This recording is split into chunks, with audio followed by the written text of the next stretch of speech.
নমস্কার বন্ধুরা, আপনাদের ইমি কিচেন চ্যানেলে স্বাগত।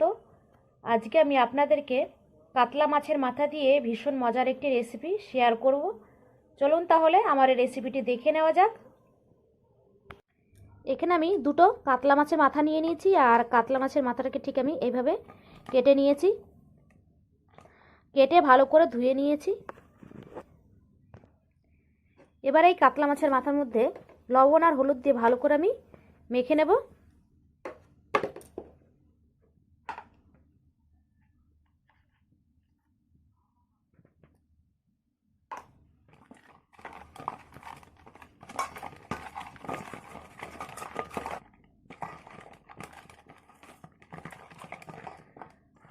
লবণ আর হলুদটা ভালো করে আমার মাখানো হয়ে গেছে।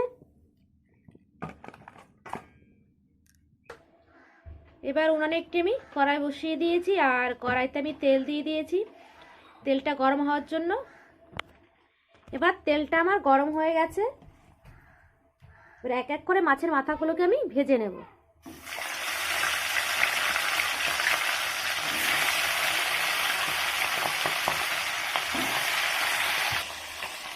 মাছগুলো আমার লাল করে ভাজা হয়ে গেছে। এবার আমি মাছগুলোকে তুলে নিচ্ছি।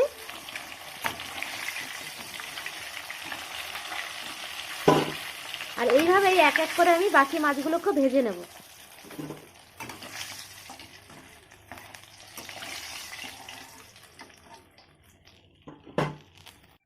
মাছগুলোকে আমি সব লাল করে ভেজে নিয়েছি।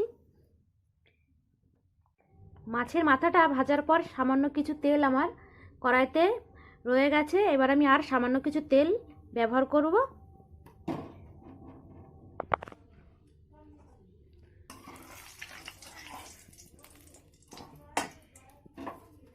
এবার এই তেলের মধ্যে দিয়ে দেব দুটো তেজপাতা, সামান্য গোটা জিরা,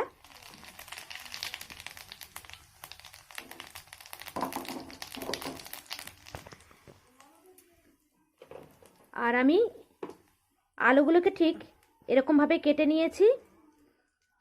এবার আলুগুলোকে দিয়ে দেব।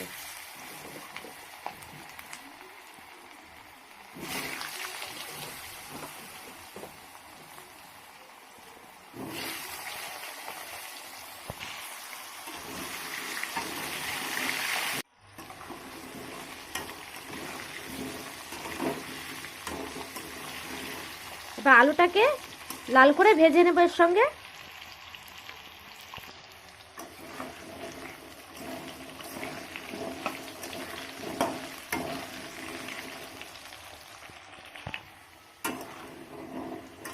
আলুটা আমার লাল করে ভাজা হয়ে গেছে।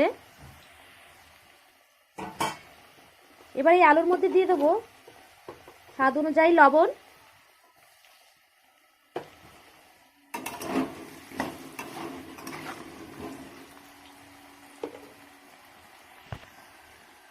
এবার দিয়ে দেবো টমেটো কুচি। এখানে আমি একটা মিডিয়াম সাইজের টমেটোকে এভাবে কুচি করে কেটে নিয়েছি।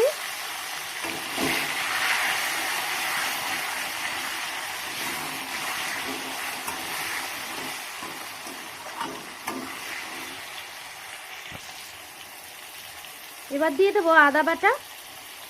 এখানে আমি 1 চামচের মতো আদা ব্যবহার করেছি।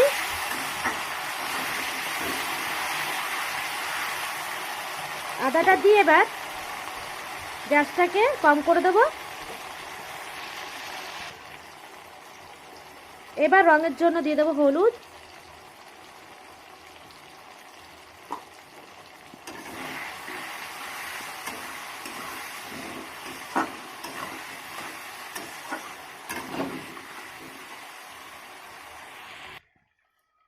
এবার দিয়ে দেবো লঙ্কা বাটা। যে যেরকম ঝাল খেতে পছন্দ করো সে সেরকম এখানে ঝাল ব্যবহার করে নেবে। আর এই মশলাটাকে উনুনের গ্যাসটা কম করে দিয়েই কষাতে হবে।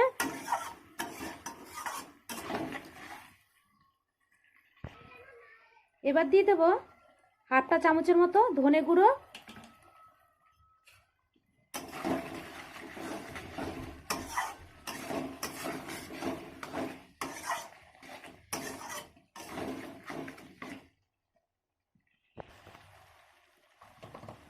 এবার দিয়ে দেবো 1 চামচের মতো জিরার গুঁড়ো,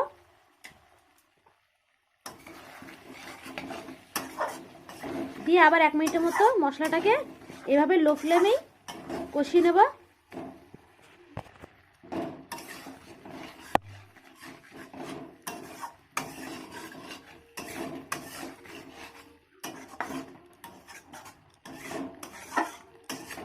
এবার মশলার গা থেকে খুব সুন্দর একটা গন্ধ বেরিয়েছে, আর মশলার গা থেকে তেল ছাড়া শুরু করে দিয়েছে। এবার আমি উনানের গ্যাসটাকে বাড়িয়ে দিচ্ছি,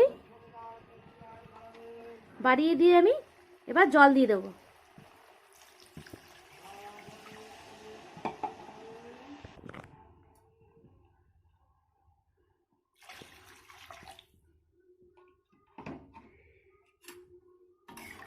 এখানে আমি 1.5 গ্লাসের মতো জল ব্যবহার করেছি।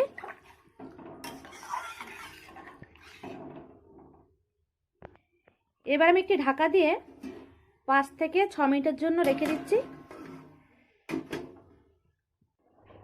5 থেকে 6 মিনিট পরে এবার আমি ঢাকাটাকে খুলে দিচ্ছি।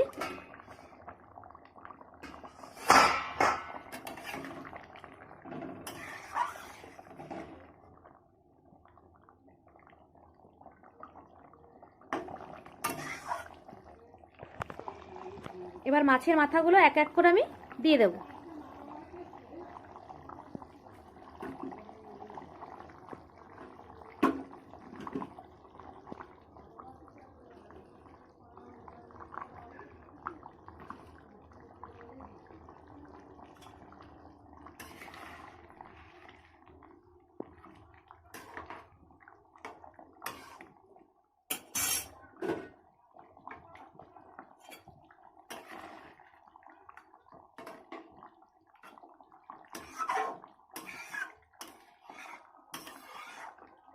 এবার আমি 2 মিনিটের মতো আবার জাল দিয়ে নেব। 2 মিনিটের মতো আমি ভালো করে জাল দিয়ে নিলাম, আর আমার এই রেসিপিটি বন্ধুরা কমপ্লিট হয়ে গেছে। আর এই রেসিপিটি যদি আপনাদের ভালো লেগে থাকে তবে লাইক, কমেন্ট, শেয়ার করবেন, আর নতুন নতুন রেসিপি পেতে অবশ্যই সাবস্ক্রাইব করে দেবেন।